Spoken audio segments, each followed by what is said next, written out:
Kemudian apabila Umar bin Al-Khattab radhiyallahu anhu wafat, Umar wasiatkan kepada enam orang sahabat yang berbaki daripada asyarah mubasysyirin bil jannah untuk pilih dalam kalangan mereka siapa yang layak jadi khalifah.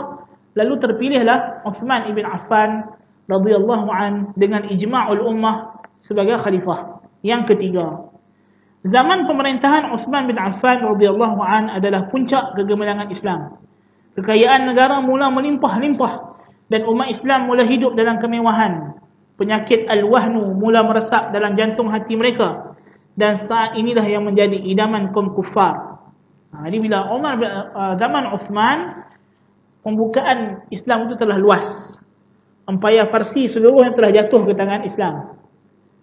Empayar Rom majoriti yang telah jatuh ke Islam. Dibuka juga di zaman Uthman ini Mesir, lebih luas lagi. Bahkan di zaman Uthman, umat Islam telah mempunyai armada angkatan perang di laut, armada tentera laut, yang mana berjaya pada tahun 33 Hijrah, berjaya memenangi peperangan laut yang pertama yang disebut sebagai Ma'rakah Zat As-Sawari, peperangan Zatus Sawari, yang berlaku sekitar kawasan laut di Iskandaria, Alexandria, dan juga kawasan antara Mesir dengan kawasan di perairan Mesir itu berlaku perang tersebut. Dan berjaya juga membuka kota Cyprus. Islam sampai ke pulau Cyprus, ditakluki, dan berlaku peluasan kuasa yang sangat besar di zaman Uthman ibn Affan radhiyallahu anhu. So bila negara makin maju, harta makin banyak, maka orang kaya pun bertambah-tambahlah. Dan mereka ni bila dah, dan banyaknya orang yang baru masuk Islam daripada pelbagai latar belakang, yang ada di kalangan mereka ni masuk Islam kerana dengki kepada Islam, kerana terpaksa, munafiqun. So banyaklah orang-orang munafik. Maka orang kafir ni telah memutuskan satu kuda Trojan mereka bernama Abdullah bin Sabah. Abdullah bin Sabah, seorang Yahudi dari Yaman, yang mana dia ni berpura-pura masuk Islam dan membawa doktrin ghulu, yang radikal atau ekstrim, menyeru rakyat memberontak terhadap Khalifah Uthman radhiyallahu an atas tuduhan-tuduhan palsu yang diada-adakan. Apa yang berlaku di zaman Uthman bin Affan radhiyallahu an merupakan titik perubahan penting, kerana di sinilah bermulanya kemunculan gerakan penyelewengan akidah yang pertama dan terus memberi kesan ke atas umat Islam sehingga dewasa ini. Modus operandi Abdullah bin Sabah dalam menggerakkan penyebaran doktrin sesat dalam kalangan umat Islam adalah dengan menggunakan faktor dalaman yang ada dalam umat Islam sendiri. Dan inilah rahsia kenapa Yahudi mengambil masa yang lama untuk menghantar kuda Trojan mereka ini, iaitu sehingga ke penghujung pemerintahan Uthman ibn Affan. Ini pada tahun ke-6. Uthman memerintah 12 tahun. So 6 tahun itu aman, 6 tahun hujung itu laku kucar kacir. Dah mula fitnah. Tetapi yang betul-betul muncul fitnah itu di akhir pemerintahan dia, 2 tahun sebelum dia dibunuh, iaitulah pada tahun 33 Hijrah. Muncul beberapa individu di Kufah yang tidak berpuas hati dengan pemberian tanah kepada Quraisy di Kufah. Muncul golongan yang disebut sebagai qurra, ahli baca Quran, tapi tamak dengan harta. Dia pun tak puas hati tak dapat tanah kerajaan. So tanah kerajaan, tanah rampasan perang ini kerajaan boleh bagi kepada orang yang dia nampak banyak jasa kepada Islam. So diberi kepada panglima-panglima perang daripada kalangan sahabah radhiyallahu anhum. Sebab mereka lah orang yang Nabi janji akan diberi oleh Allah kunci Kisra dan Qaisar. Jadi golongan yang baru masuk Islam ni tak kenal pun siapa dia kedudukan sahabat, apa kelebihan mereka, apa semua. Mereka duk bercakap, apa sahabat dia dapat lebih, kita dapat sikit. Mereka boleh cakap begitu, kan? Lalu menzahirkan rasa tidak puas hati mereka dan mencerca Gubernur Kufah, Sa'id ibn Al-As. Mereka ini dikenali sebagai golongan qurra kerana ketekunan dan kerajinan membaca Al-Quran. Namun hati mereka sudah diresapi sikap cinta dunia.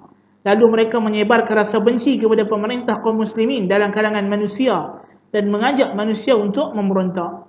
Ini punca dia. Punca dia harta. Dan yang gerakkan itu bukan orang biasa. Orang yang kita zaman kita ni kira ustaz lah. kan? Ulama lah, ahli Quran, tok guru Quran. Qurra ni semua tok guru Quran. Kita akan tengok Ali bin Abi Thalib yang bunuh dia itu, Abdul Rahman bin Muljam ni adalah guru Quran. Pada tahun yang sama, 33 Hijrah, datang seorang lelaki ke Basrah dan bertandang kepada Hakim ibn Jabalah. Hakim bin Jabalah ni siapa? Seorang pencuri. Lusus ni apa? Pickpocket. Orang yang duk seluk poket orang. Yang telah dikenakan tahanan rumah. Sebab pickpocket dia tak kena potong tangan. Dia hukum dia ta'zir. So dia dikenakan tahanan rumah oleh Khalifah Uthman bin Affan radhiyallahu an. Lelaki yang bertandang kepada si pencuri ini, yakni Hakim bin Jabalah, adalah Abdullah bin Sabah al-Yahudi. Abdullah bin Sabah ini dia merantau. Dia main daripada Yaman, dia pergi Mekah. Dia pergi Mekah, dia tengok di Mekah ada Ibnu Abbas radhiyallahu an. Dan penduduk Mekah ni memang dengar cakap, rajin mengaji, belajar ilmu, dan ramai pula ulama-ulama anak-anak murid Ibnu Abbas. So dia pun jalan lagi pergi Madinah. Sampai di Madinah, dia tengok, oh ramai lagi sahabat di sini. Memang ramai lah Madinah. Tak boleh buat apa. Dia pergi ke Syam. Tengok-tengok di Syam ada Muawiyah bin Abi Sufyan dan kaum kerabat Bani Umayyah yang ramai. Yang mereka ni semua adalah adik-beradik kepada Uthman bin Affan. Sebab apa? Golongan yang paling banyak berjasa pergi menentang kerajaan Byzantine masa itu ialah keluarga Abu Sufyan. Sehingga tidak ada satu peperangan yang berlaku antara umat Islam dengan Rom pada zaman Khulafa' Ar-Rashidin, melainkan ada seorang daripada Bani Umayyah yang terkorban syahid. Maksudnya mesti ada Bani Umayyah yang semua pakat pergi. Sehingga Abu Sufyan keluar pergi. Dalam ikut peperangan Tabuk. Abu Sufyan kena panah mata dia sebelah dan buta sebelah. Kan? Ini maknanya, dan Hindun Muawiyah pun ikut pergi berjihad bersama dengan kaum muslimin. Jadi pula orang yang menguatkan semangat mereka ketika itu. Dan Khalifah Bani Umar bin Al-Khattab lantik Yazid ibn Abi Sufyan, abang kepada Muawiyah, sebagai gubernur bagi wilayah Syam yang pertama. Dan bila wafatnya Yazid, Umar terus lantik Muawiyah sebagai gubernur ganti kepada abang dia. Sebab Umar sayang kepada Muawiyah. Sehingga Umar kata, "Ata'jabuna min Qaisar ar-Rum wa la ta'jabuna min Qaisar al-Arab." Aku heran, adakah kamu ni hanya ta'ajub dan kagum dengan Qaisar Rum, tapi kamu tidak ta'ajub dengan Qaisar Arab. Maknanya Muawiyah ni, Umar nampak tokoh kepimpinan di tangan dia. So Muawiyah jadi gubernur 20 tahun di Syam dan tak ada masalah. Sedangkan Syam ni tempat kritikal, dia sempadan dengan wilayah Rom. Wilayah Rom memerlukan pertahanan tentera yang dahsyat, memerlukan armada perang laut dan darat. Jadi sampai di Syam dia tengok, oh tak boleh masuk. Dia pergi ke Kufah. Di Kufah dia jumpa adalah mangkuk-mangkuk hayun ni. Hakim bin Jabalah ni rupanya tak puas hati dengan khalifah. So di sini dia masukkan jarum dia. Lepas dia dah dapat tempat di Kufah, dia pergi pula ke Basrah. Di Basrah tadi dia jumpa pula dengan puak-puak Qurra tadi, yang tak puas hati pasal tanah. Dia pergi ke Mesir. Di Mesir dia dapati orang Mesir lebih mudah terima dia punya ajaran. Sebab tu akhirnya dia duduk di Mesir. Dia tak pergi ke Kufah dengan Basrah lah. Dia jadikan markas dia di Mesir. Sebab orang Mesir lebih jauh daripada tempat Nabawiyah, sebab dia pun ni kena seberang Laut Merah. Dan di Mesir juga ada isu ketika itu, penduduk Mesir tak puas hati dengan gubernur Mesir dilantik oleh Uthman, Abdullah ibn Abi Sarah. Dan mereka nak orang lain jadi gubernur. So situasi politik ini dan kejahilan umat Islam, dan mereka ni semua sekarang nak harta dunia, dan orang Islam yang pelbagai latar belakang yang baru masuk Islam, yang tak kenal ajaran Islam dengan mendalam lagi, mereka ini diambil kesempatan oleh Abdullah bin Sabah untuk kembangkan ajaran dia. Dia kata di sini, apabila Gubernur Basrah Ibnu Amir mendapat tahu berkenaan lelaki misteri ini, bila telah menghalaunya keluar dari Basrah, dia pergi di Kufah, dia halau juga. Kemudian dia menetap di Mesir dan berhubung dengan pengikutnya di Kufah dan Basrah melalui pengutusan surat. Demikianlah dalam suasana umat Islam mula ditimpa sikap cintakan dunia dan jahil berkenaan agama. Datanglah lelaki Yahudi bergelar Abdullah bin Sabah atau disebut namanya Ibnu Sauda, menyebarkan doktrin sesat, menggalakkan mereka memberontak terhadap pemerintah mereka sebagaimana dalam khutbahnya. Ini khutbah Abdullah bin Sabah. Dia punya wasiat yang akan kekal ila akhir zaman. Dia kata apa? Inhadu fi hadzal amr faharrikuh wabda'u bit-ta'ni 'ala umaraikum wa adhhiru al-amra bil ma'rufi wan nahya 'anil munkar tastamilu an-nas wad'uuhum ila hadzal amr. Bangunlah kamu, laksanakan kerja ini, yakni memberontak terhadap Uthman radhiyallahu anhu, dan mulakan dengan mencela para gubernur kamu, dan zahirkan amalan amar ma'ruf dan nahi munkar, yang dengan itu kamu boleh menarik manusia kepada kamu, dan ajaklah mereka menyertai kamu. So cara dia adalah buruk-burukkan gubernur yang dilantik oleh Uthman. Katalah Uthman ni nepotism, lantik adik-beradik dia saja jadi gubernur. Padahal berapa orang je adik-beradik Uthman jadi gubernur? Kan ramai pun, kan? Antara tuduhan dia, Uthman ni mengamalkan korupsi. Dia kata Uthman ni salah guna harta negara. Sebab apa? Adalah beberapa tindakan Uthman yang sebenarnya syar'i. Yakni Uthman telah menambah tanah untuk dijadikan yang disebut sebagai hima. Hima ni apa? Hima ni adalah kawasan jagaan yang kalau kita ni kawasan larangan. Kawasan larangan khalifah. Tapi kawasan larangan khalifah bukan macam kawasan larangan raja-raja. Kawasan larangan khalifah ni untuk menternak unta, kambing, zakat. Faham tak? So dia bawa persepsi. Dia kata tengok Uthman jadi macam raja-raja. Dia buat kawasan larangan untuk dia. Orang Islam yang tak kerti mangkuk ayun apa ni, yang baru masuk Islam, tak mengaji fiqh apa, tak kenal hukum hakam lagi ni, dia pun ingat Uthman ni macam raja-raja yang zalim. Ada kawasan larangan, rampas tanah orang, jadi tanah dia. Nampak tak? So padahal yang Uthman buat itu adalah menambah kawasan Baitul Mal. Kawasan Baitul Mal untuk, sebab dah orang makin banyak kaya, makin banyak zakat. Zakat, bila zakat unta mesti kena bagi unta, takkan zakat unta bagi kambing, kecuali yang ada zakat kambing lah. Zakat kambing kena hantar kambing, takkan zakat kambing nak bayar dengan duit. Zakat unta bayar dengan unta, kan? Zakat lembu kena main lembu, kan? Sebab zaman itu belum lagi ada sistem bayar zakat dengan wang, kan? Walaupun wang tu ada, tapi sebab itulah fuqaha berbeza pendapat berkenaan dengan zakat ini, adakah boleh ganti dengan duit atau tak boleh. Jumhur ulama berpendapat bahawa zakat mesti daripada jenisnya. Kalau emas kena bayar emas, kalau zakat duit kena bagi duit, kalau zakat kambing kena heret kambing di Baitul Mal, kan? Jadi zaman itu begitu sistemnya. So ditimbulkan persepsi yang tak elok, persepsi yang negatif berkenaan dengan pentadbiran Uthman bin Affan radhiyallahu anhu. Jadi Abdullah bin Sabah ni dia gesar kepada memberontak kepada pemerintah tadi dengan mencela gubernur-gubernur, dan zahirkan kononnya depa ni adalah buat amar ma'ruf dan nahi munkar. Dan lebih dahsyat lagi, depa ni akan buat surat palsu. Buat surat palsu. Surat tu datang daripada Madinah kononnya, menyeru penduduk Basrah dan Kufah dan Mesir untuk memberontak. Surat tu daripada siapa? Kononnya datang daripada Aisyah radhiyallahu anha. Kononnya datang daripada Talhah. Kononnya datang daripada Az-Zubair ibn Al-Awwam. Dia guna nama-nama sahabat ni buat surat palsu. Bayangkan di zaman tersebut yang belum ada teknologi WhatsApp, belum ada teknologi untuk mencetak palsukan pelbagai dokumen. Sudah pun digunakan, teknik ni dah dipakai oleh Yahudi lama.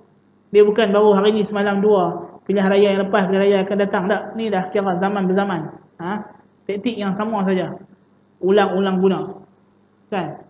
Jadi maknanya dibuatlah surat-surat palsu ni. Kononnya sahabat-sahabat Nabi pun mengatakan Uthman ni zalim, sehingga orang menyangka bahawa perjuangan mereka ni jihad. Masa tu mungkin geng-geng Ibnu Sabah ni macam cyber troopers lah kita kata. Kan? Datang berjihad kan? Untuk apa? Untuk menghapuskan pemimpin yang zalim ni. Kononnya Aisyah radhiyallahu anha yang suruh. Suatu lepas Uthman terbunuh, orang tanya Aisyah, bukankah kamu yang hantar surat suruh dia datang bunuh Uthman? Aisyah kata, wallazi amana bihil mu'minun wa kafara bihil kafirun ma katabtu sauda'a fi bayda. Demi Tuhan yang diimani oleh orang mukminun dan dikufuri oleh orang kafir, aku tak pernah tulis apa-apa surat pun, Aisyah kata. Tapi surat tu sampai, dibaca di masjid-masjid. Dia ceritalah kononnya Uthman ni telah buat zalim begini, pukul, sampai buat cerita kononnya Uthman ni sebat Ammar ibn Yasir sampai pecah usus. Kalau orang pecah usus boleh hidup ke? Kan? Sampai berita kononnya Uthman ni bunuh orang, buat zalim. Kan? Kononnya. Lalu terbentuklah doktrin ghulu, ekstrim, melampau terhadap Ali bin Abi Thalib. Doktrin yang paling besar dia bawa ialah dia kata sebenarnya Nabi ini telah meninggalkan wasiat. Dia kata sepatutnya hak jadi khalifah Ali bin Abi Thalib radhiyallahu anhu. Tapi dia kata Abu Bakar, Umar, Uthman ni komplot rampah kerajaan daripada Ali.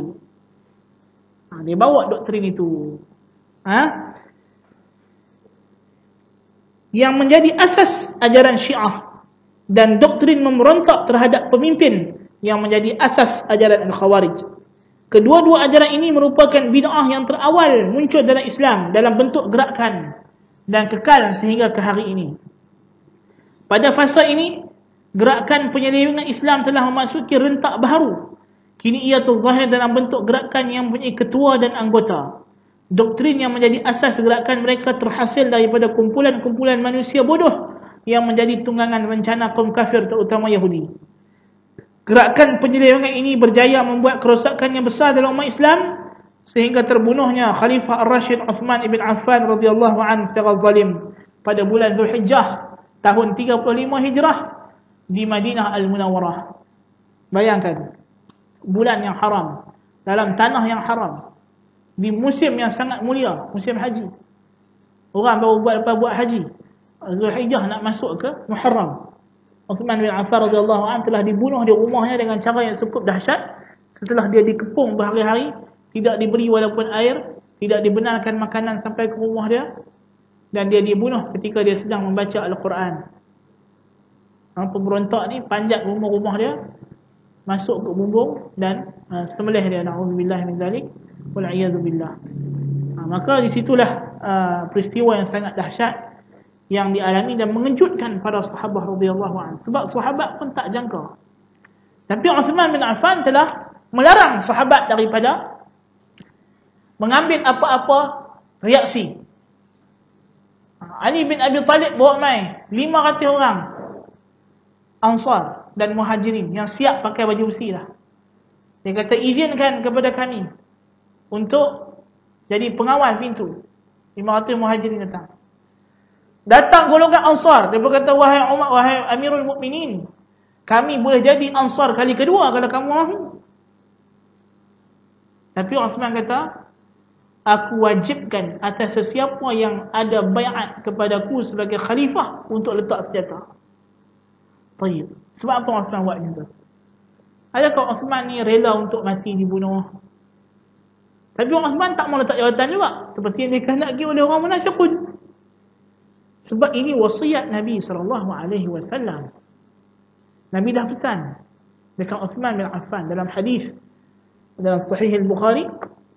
Nabi satu hari masuk ke sebuah kebun, dan Abu Musa Asy'ari datang cari Nabi. Lepas tu dia berkata, Nabi ada dekat kebun. Abu Musa pun pergi. Dia kata, hari ni aku nak jadi guard pintu, jadi penjaga pintu Nabi. So dia pun duduk dekat pintu tu, dia jaga, tak nak bagi siapa-siapa masuk. Lepas tu datang Abu Bakar As-Siddiq radhiyallahu anhu, ketuk pintu. Dia kata, ya Rasulullah, Abu Bakar datang, nak bagi masuk ke tak? Nabi kata, idzan lahu wa basyirhu bil jannah. Nabi kata, bagilah dia masuk dan bagi tahu dia ahli syurga. Abu Musa ni buka pintu, dia kata, wahai Abu Bakar, Nabi bagi tahu kamu ahli syurga. Abu Bakar datang duduk sebelah kanan Nabi. Nabi duduk dekat dalam kebun tu ada perigi. Nabi duduk tepi perigi tu, Nabi duduk tunjuk kaki. Kan? Abu Bakar datang duduk sebelah kanan Nabi. Datang pula Umar bin Al-Khattab. Ketuk pintu. Siapa? Umar bin Al-Khattab. Dia kata, wahai Rasulullah, Umar datang. Nabi kata, idzan lahu wa basyirhu bil jannah. Bagi dia khabar gembira dan bagi dia masuk dan bagi tahu dia ahli syurga. Datang duduk belah kiri. Yang ketiga datangnya Uthman ibn Affan radhiyallahu an. Nabi kata, idzan lahu wa basyirhu bil jannah ala balwa tusibuh. Bagi dia masuk dan bagi tahu kepada dia ahli syurga disebabkan ganjaran atas satu musibah yang akan kena dekat dia nanti. Uthman bin Affan kata, inna lillahi wa inna ilaihi raji'un. Dia masuk, dia duduk depan dengan Nabi.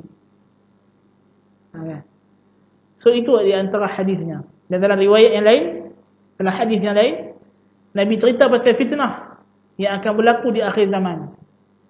Kemudian tiba-tiba seorang lelaki yang menutup wajahnya lintah di hadapan Nabi SAW. Nabi kata, wa hadha yawma idzin 'alal haqq. Dan lelaki ini yang telah tutup muka dia ni, pada hari berlakunya fitnah itu, berada di atas kebenaran. Sahabat buat apa? Sahabat bangkit, rekam dia, pegang dia, tarik buka muka dia. Tengok-tengok Uthman ibn Affan radhiyallahu anhu. Dan satu hari Nabi kata dekat Aisyah, panggilkan kepadaku sahabatku. Aisyah kata nak panggil Abu Bakar. Nabi kata, panggilkan kepadaku sahabatku. Maknanya bukanlah. Aisyah kata nak panggil Umar. Nabi kata, panggilkan kepadaku sahabatku. Maknanya bukan jugalah. Aisyah kata Uthman. Nabi diam. Betul lah Uthman. Panggil Uthman datang. Bila Uthman sampai, Nabi bisik kepada Uthman. Mula-mula muka Uthman ceria, kemudian berubah.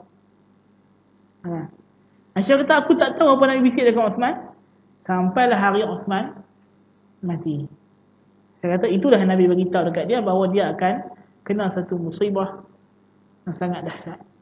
So maknanya Uthman telah pun diberitahu oleh Nabi SAW. So Uthman tak nak ada lagi orang lain yang turut terkorban atas satu takdir dia telah pasti berlaku bahawa dia akan dibunuh. Ini kes berbeza sebab ini mukjizat Nabi, karamah bagi Uthman. Dia sudah tahu apa akan jadi. Bukan dia tak nak ambil sebab-sebab untuk melindungi diri dia. Ni ada orang kata, kita ni pemimpin yang baik. Kalau orang nak memberontak, biar pilah kena bunuh. Dah bukan lagu tu. Kan? Itu maknanya ialah Uthman ni dia dah tahu dah, confirm dah dia akan mati ke mana pun. So buat apa lagi orang nak main tahan-tahan depan pintu rumah dia? Sebab Nabi dah janji, itulah janji dia. Dan dia akan dapat syurga atas kesabaran dia. Baik. Jadi Uthman bin Affan pun wafat. Kewafatan Uthman bin Affan ni dahsyat, tragis. Kebanyakan sahabat berada di Makkahul Mukarramah. Sebab apa? Musim haji. Musim haji. Yang ada di Madinah tak berapa ramai adalah Ali, Hasan, Husain bin Umar radhiyallahu anhuma. Jadi golongan Khawarij ataupun pemberontak pengikut Allah bin Sabah ini, bayangkan mereka telah memaksa beberapa orang sahabat untuk jadi khalifah. Mereka paksa Ibnu Umar, Umar tak mahu. Mereka paksa Talhah tak nak. Mereka paksa Az-Zubair tak nak. Akhirnya mereka paksa Ali. Ali kata, ini bukan urusan kamu. Nak lantik khalifah, biar sahabat yang bincang. Ahlul Hilli wal Aqd. Dan kalau kamu nak khalifah, Ali kata, benarkan kami tanam jenazah Uthman. Dia tak bagi jenazah Uthman diuruskan pun. Dia kepung rumah dia. Kan? Dia kepung rumah dia. So Ali bin Abi Talib tadi akhirnya telah dibincang oleh para sahabat dan berlakulah ijma' bahawa Ali lah yang akan jadi khalifah. Dan dibaiat. Muskilahnya adalah Bila Ali jadi khalifah, Ali kata dekat depa, yang pemberontak-pemberontak yang ramai-ramai ni, Ali kata sekarang sudah ada khalifah, kamu semua boleh balik ke negeri masing-masing. Depa nak balik ke? Tak nak balik dah depa percaya Ali bin Abi Talib tu khalifah betulnya. Dah Abdullah bin Sabah ajak kata Ali ni adalah jelmaan Tuhan apa segala benda, takkan depa nak balik? Depa nak duduk dengan Ali. Kan? Jadi Madinah ketika itu penuhlah dengan pemberontak-pemberontak tadi hak tak mau balik negeri masing-masing. Sebab apa? Kononnya kami ni semua penyokong pemerintah. Kami ni lah pembela pemerintah. Kami ni lah yang taat dengan pemerintah. Padahal pemerintah hak tadi dia bunuh. Masa mereka ni nak Ali saja. Kan? Jadi mereka duduk di situ. Sahabat tak tahan. Makin hari makin semak perut tengok buat-buat ni. So mana yang ada? Lari keluar pergi Mekah. Ummul Mukminin yang pergi umrah semua bertahan di Mekah, tak balik ke Madinah. Dan semua orang terkejut. Dan pergilah orang tanya kepada Aisyah radhiyallahu anha, minta fatwa apa hukum Uthman kena bunuh. Aisyah pun keluar fatwa, wajib dituntut darah Uthman, wajib qisas. Wajib qisas. Kan? So itu kita akan tengok apa yang berlaku di zaman Ali bin Abi Talib